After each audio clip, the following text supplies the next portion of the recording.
Hello everyone, welcome to another episode of the Daily Gwei Refuel, where I recap the latest news in the Ethereum ecosystem. I'm your host, Anthony Sassano, and today's the 15th of November, 2022. Alright everyone, let's get into it. So, I'm not really going to be talking about anything FTX related today. I think I've gone over that whole situation enough on the last two refuels, right? It's about, 2 hours worth of content there, just talking about that whole debacle. Obviously, there's still a lot of information coming out, but I don't think any of it is critical at this point. I think everyone pretty much has the full story now, right? In terms of them obviously declaring bankruptcy and not having customer deposits and all that sorts of stuff. So I'm going to get back to our regularly scheduled programming. Firstly, starting off with something that is related to FTX, right? But is something that I want to talk about just generally. And that's a tweet here from Boaz, who said, thanks to KYC/AML regulations, the criminals at FTX now have the name, address, and passport details of millions of individuals. And on top of that, these details could potentially come out during the bankruptcy proceedings and be made public.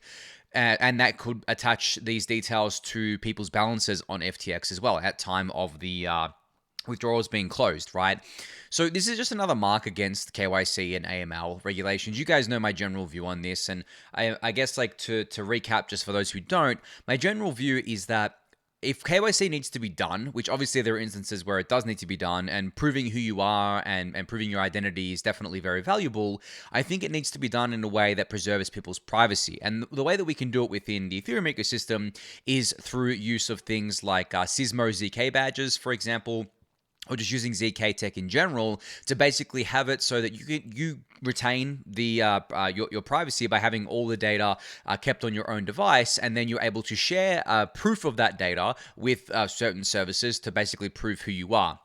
Now, obviously, this is a much better way of doing things because it doesn't create a honeypot. The service that you're proving who you are to doesn't have any of your actual details. They just have a proof, right? A ZK proof that says, you are who you say you are. And that avoids all of this. Now, something like this will probably get implemented eventually. I'm pretty confident in that. But I don't know how long it's going to take. I feel like it's going to take a while for that to happen. Obviously, the tech isn't mature just yet. And there's a lot of kinks to iron out, but we have to do better. I mean, the fact that these exchanges have to ask for KYC and AML details, and if they don't, they get, obviously in big trouble.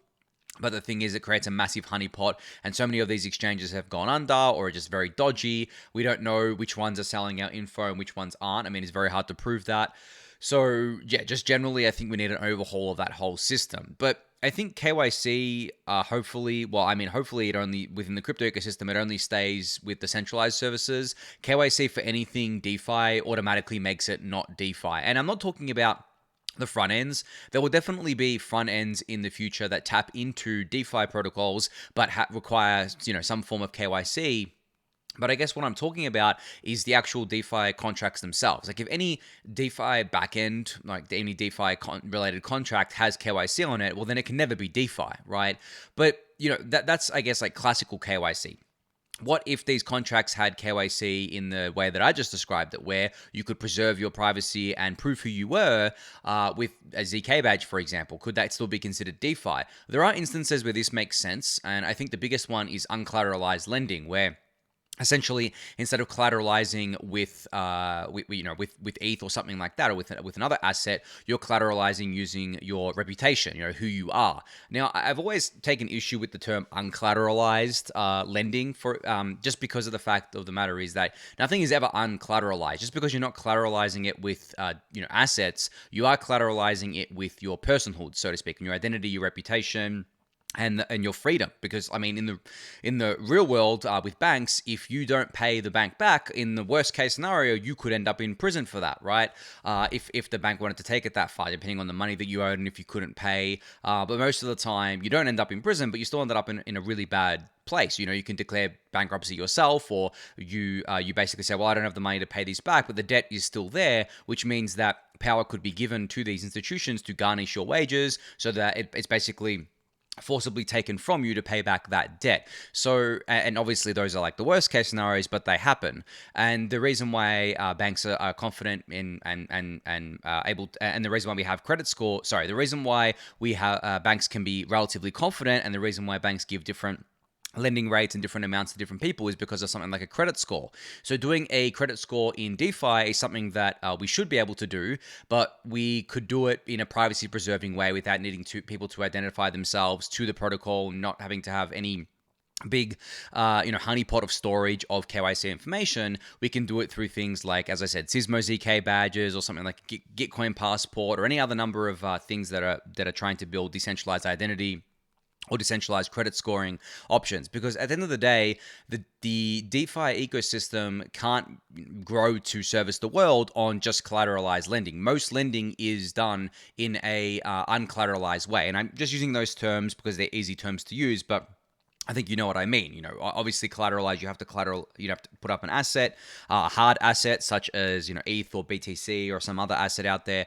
Whereas uncollateralized DeFi lending would require some level of identity and trust, because you can't offer uncollateralized, or I guess that the same lending, or you can't offer credit, I should say. Credit's the correct term here. You can't offer credit to an anonymous person online, just some random address online, because you have no guarantee that they're going to pay that money back, and you have no way to chase them for that money. Whereas if you had a decentralized identity system and you had a decentralized credit scoring system, there would be recourse there, because you know who your counterparty is.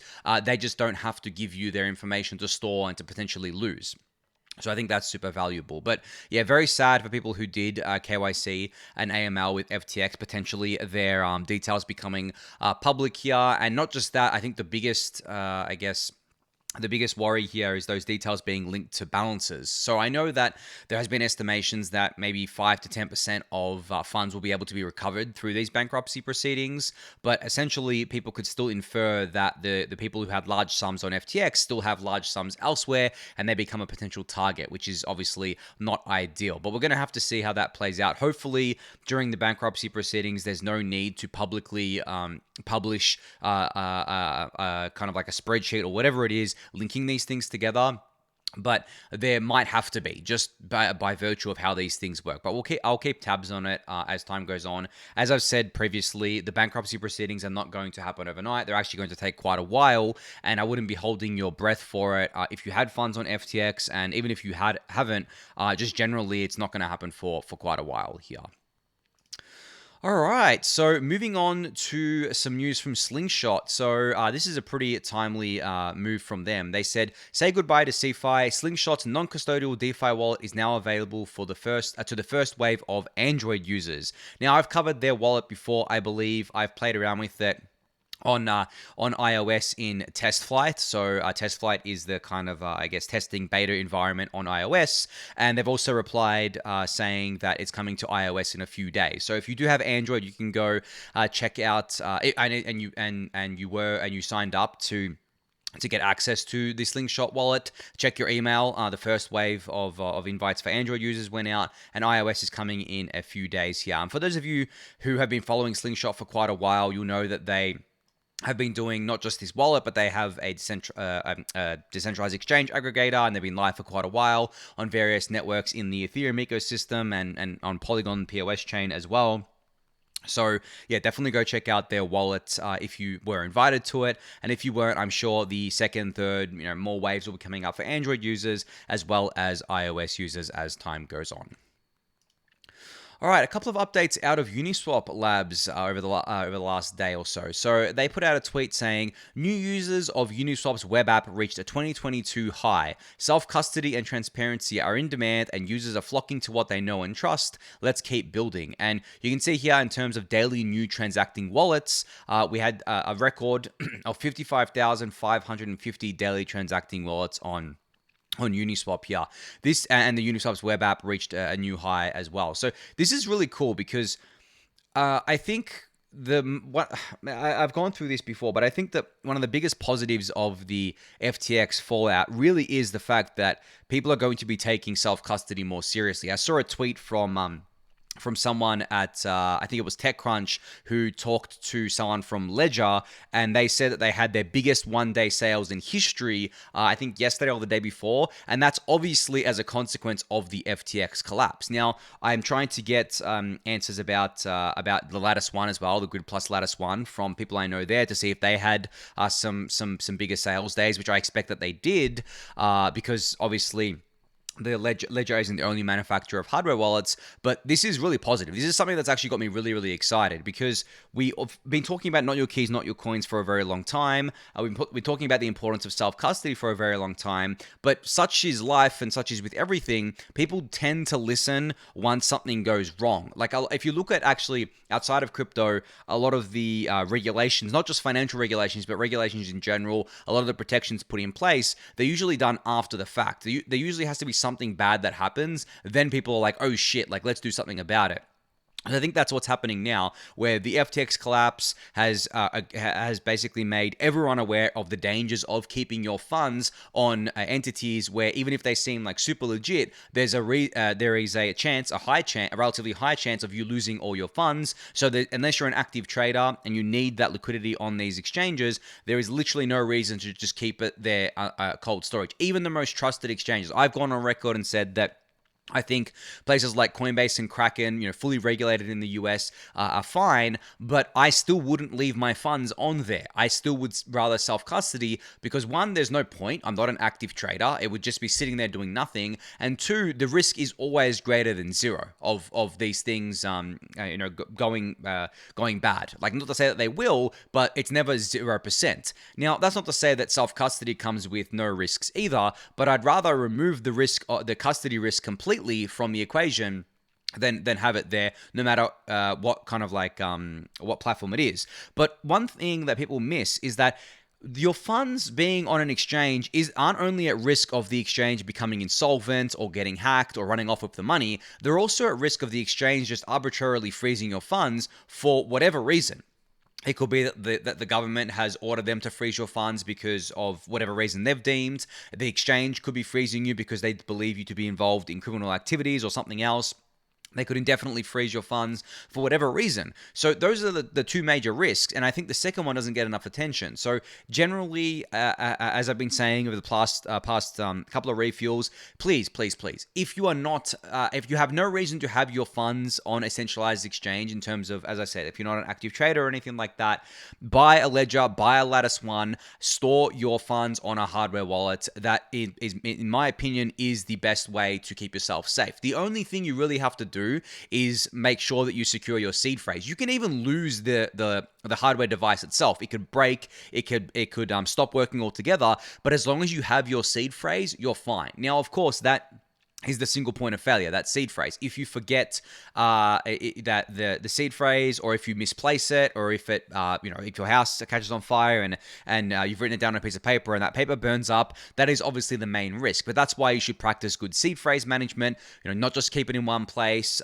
Keep it. You could split it up like kind of Horcruxes from Harry Potter is an analogy I've seen used, where you split up parts of it with different people. But there are risks inherent with that as well, because you may give it to someone and then they lose it, and then you don't have all the pieces. Or maybe you give it to a few people and they all collude to steal your funds. That can happen, right? So you're never going to be at like 0% risk here, where 0% risk of losing your funds, but you want to get as close to zero as possible. And I think that the only way to get there is through self-custody. Even though there are risks associated with self-custody, everything carries a risk. I mean, just living carries a risk, guys. Like, if you really want to get down to the brass of it, like, just doing anything carries a risk at the end of the day. So it's all about lowering your risk as much as possible. And I think that in 2022, there is literally no reason to keep your funds on centralized entities if you have the choice and the know-how and the ability to keep your funds on a hardware wallet. And as I've said before, I don't actually think it's that hard to do that. And that's the ending of that little rant there about self-custody. But it's really, really cool to see Uniswap kind of growing here. And Hayden actually put out a tweet showing even more growth, where he said, we was quote tweeting Alex Svanovic from Nansen here, who said, Uniswap has more volume on ETH than any centralized exchange, over the last 24 hours. And then Hayden quote tweeted this by saying, DEXs starting to replace SEXs. Total ETH USD or stables volume on Binance is 1.9 billion. Uniswap is 1.1 billion and Coinbase is 0.6 billion. So Uniswap really is like continuing to dominate here, and the volumes show that. Volume is definitely something, especially on Ethereum mainnet, that is incredibly hard to fake, because to fake it, you have to spend money. Even for the lowest tier pairs, such as the stable tier pairs on Uniswap, it still costs money, and not just money in terms of Uniswap fees or LP fees, but also gas fees on Ethereum. That's why I say on Ethereum mainnet it's very hard. Yes, Uniswap is on other networks like Optimism and Arbitrum, the Polygon POS chain, and I think a couple others, but that's also like expensive because of those LP fees. But on Optimism and Arbitrum, it would still add up with gas fees as well. So and obviously Binance and Coinbase has fees associated with their pairs too, in terms of trading fees and things like that, which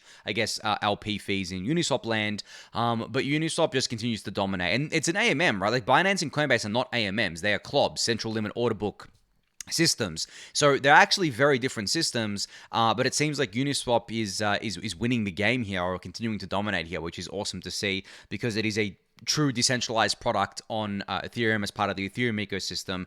And it's not just them. I really do think that more and more of these DeFi protocols are going to get more and more usage, just as people become more aware of self-custody, more aware of what they can actually do on chain. You know, funny enough, there are tons of people who really think crypto just goes as far as buying a coin on an exchange and thinking that it's a currency, and the more people that adopt that coin, the better it is, and the more that coin will go up.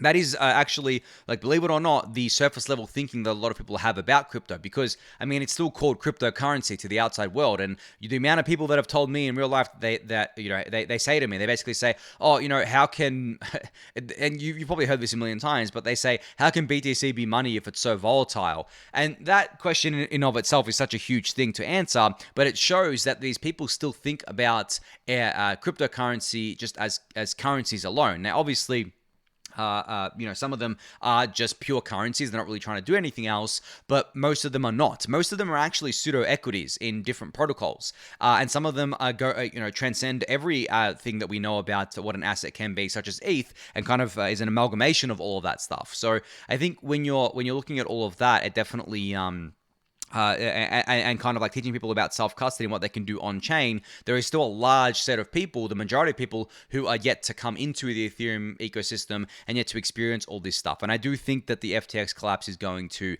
encourage that as time goes on. All right, so another massive BD announcement out of the Polygon ecosystem, which you may have not seen, considering how noisy Twitter's been. But Mahalo here, the co-founder of Polygon, announced that Nike is building their Web3 experience exclusively on the Polygon POS chain. This is just another absolutely massive BD partnership that the Polygon has landed here. And you know, I've been thinking about this a lot lately, or I guess over the past few days, because as I said, I think it was last week on a Refuel, or maybe the week before, Polygon usually competes with other ecosystems to land these BD partnerships, right? And some of the other ecosystems include Solana and Avalanche and Aptos and some others out there.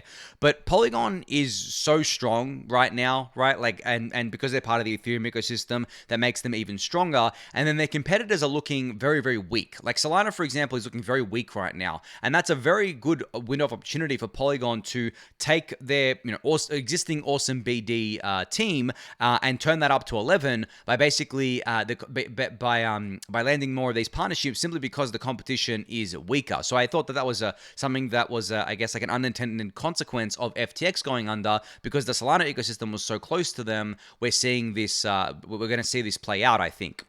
But it's not just them. I mean, Avalanche looks very weak right now, I believe, as well. I know some people will disagree with that, but honestly, just looking at the metrics and looking at the developer activity, it seems that both Optimism and Arbitrum have just completely leapfrogged Avalanche and are doing much better than them and are looking much more sustainable than them.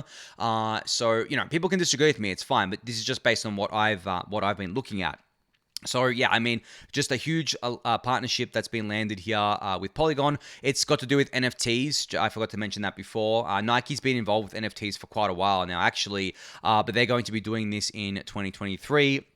on their new what's called a Swoosh Web3 platform, which is a destination for virtual apparel and other NFT-based products, with the first drop due in January. So you can go read the article for a full breakdown of this. I'll link it in the YouTube description below.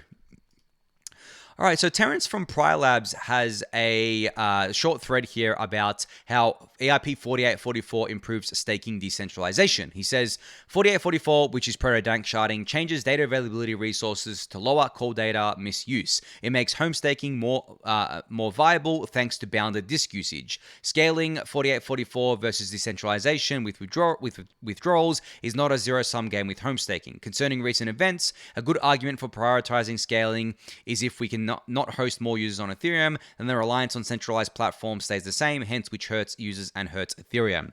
I think this is a really good point, and I would actually add to this that given the collapse of FTX and given all the concerns around centralization right now, I'm even more keen to see Beacon Chain withdrawals go live, because I do think we're going to see even more people withdrawing their ETH stake from these centralized services because they've just lost trust in them, right?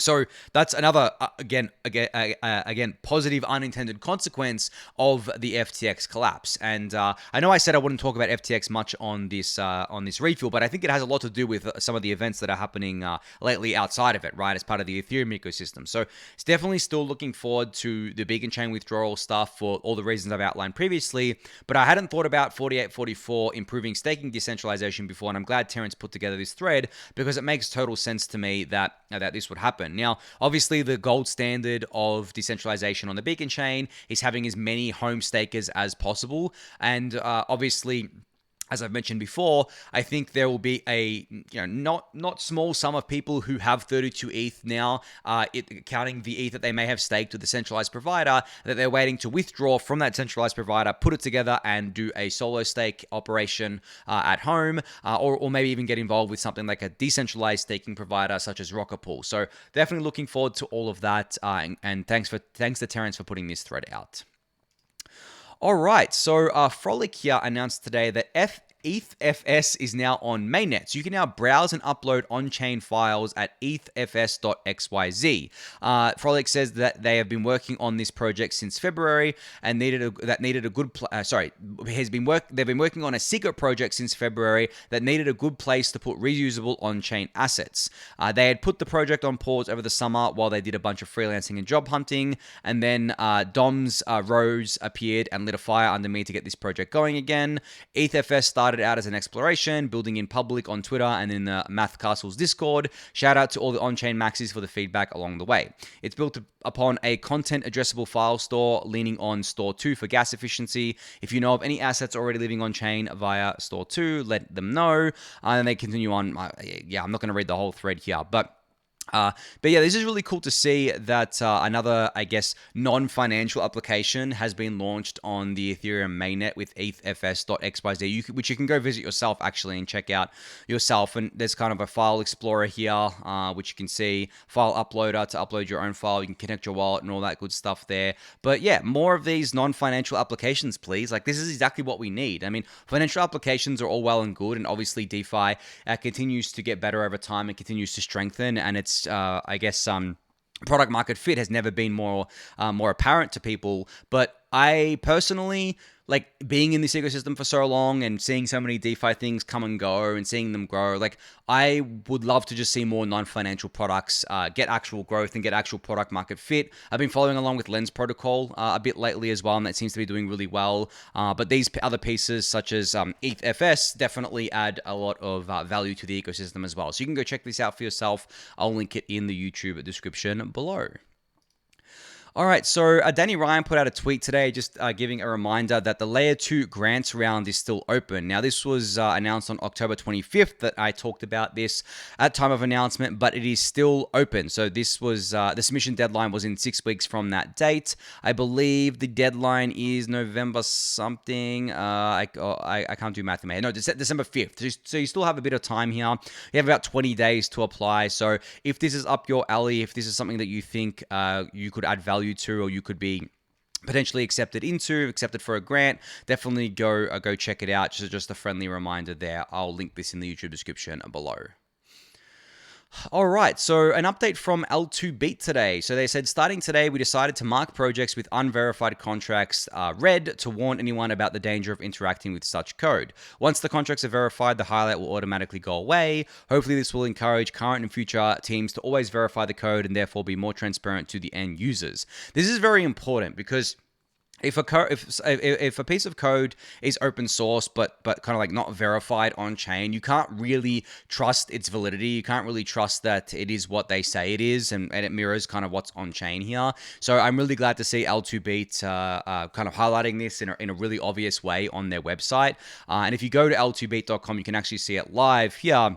As you scroll down, which ones don't have which ones have unverified contracts, and which ones do have verified ones. So thankfully, most of them have verified contract, which is really awesome to see, and all the major ones definitely do. But there are still some out there that definitely need to verify their contracts, and I'm glad that L2Beat is highlighting this. And man, L2Beat just continues to improve over time. They're relatively, I wouldn't say they're slow, but they don't release like updates every day or anything like that. They tend to wait a bit and work on stuff for a bit and then release a really important and really impactful update that users can get a lot of value out of. One of their newest updates was something that I covered the other day, which is their activity tab here, which basically tracks activities across Ethereum mainnet and all the layer 2s and other such constructions around Ethereum. And they also have their bridges section as well with bridge TVL and risk analysis. The risk analysis thing, honestly, is I think the most important thing on this website because it keeps L2s honest. It allows users to check out these L2s and what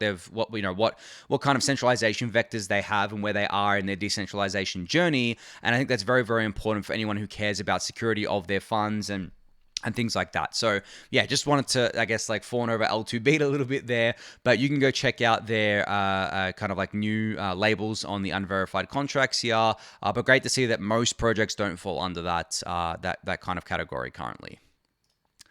All right, so Owaki put out a little meme here that really kind of spoke to me today in the wake of all the FTX stuff over the last week. So this is the meme of the two people looking outside of the bus, and the left side sees darkness, the right side sees kind of like light and positivity. On the left side, it's got past, Luna, 3AC, FTX. On the right side, it's got future, ultrasound money, ZK/ZKVM, digital democracy, impact DAOs, funding for public goods, and DAOs in general. Now, this speaks to what I was talking about yesterday with regards to how Ethereum is in such a strong position right now. It has such a strong future ahead of it. It has been kicking goals all this year in the face of all the negative and bad shit that's been happening, right? So I won't rehash what I said yesterday, but I'm really glad that Owaki put this out in meme format because look at that. Look how much stuff we have to look forward to. And this is like such a small percentage of the things we have to look forward to going forward for Ethereum. I mean, you really only have to bring up Vitalik's Ethereum flowchart roadmap that he put out the other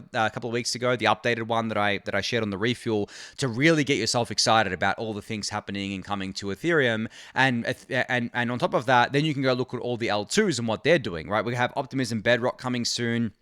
Arbitrum Nitro has been live. Hopefully they turn on Odyssey again soon, right? I remember saying that I thought they would turn on Odyssey soon after Nitro, but it seems they haven't. So hopefully that's coming sooner rather than later. Then you have all the ZK-EVM stuff to look forward to, Layer 3s, Layer 4s, non-EVM L2 ecosystems like Starknet. There is so much happening in the Ethereum ecosystem like that. Honestly, the FTX stuff is just, and all these other stuff on the left-hand side of the meme is really such a distraction. And it really is amazing to me how Ethereum definitely had its period where things were blowing up. And I think that was during DeFi summer where Ethereum as a network had like an extreme degen period. But I'm really glad it happened then and not, I guess, this year or last year, because in 2020 DeFi summer, there were a lot less people involved. It really was just the remaining people from the bear market. There was hardly many new entrants that participated in DeFi summer. It was a lot of the same money floating around, and it was a lot of people coming from other ecosystems. I remember a lot of BTC bridged over during that time as well, so there was a lot of Bitcoiners coming across. But I'm really glad Ethereum has seemed to have over the last couple of years gotten away unscathed from most of these sorts of stuff, and not only that, but has also just continued to thrive and continued to add value to people, and go through things like the merge, so perfectly. It really gives me hope for this ecosystem. And as I mentioned the other day, I put a tweet out where I said the only reason I'm still in crypto is Ethereum. Without Ethereum, I'd be gone. There's nothing else in crypto that appeals to me right now, that kind of gets me interested in things, that makes me feel optimistic about the future of this ecosystem. It really just comes down to Ethereum. And I think that that sentiment is shared with a lot of people in the ecosystem right now. But again, I'm preaching to the choir, but I'm going to end it there. So thank everyone for listening and watching. Be sure to subscribe to the channel if you haven't yet. Give it a thumbs up, subscribe to the newsletter, join the Discord channel, and I'll catch you all tomorrow. Thanks, everyone.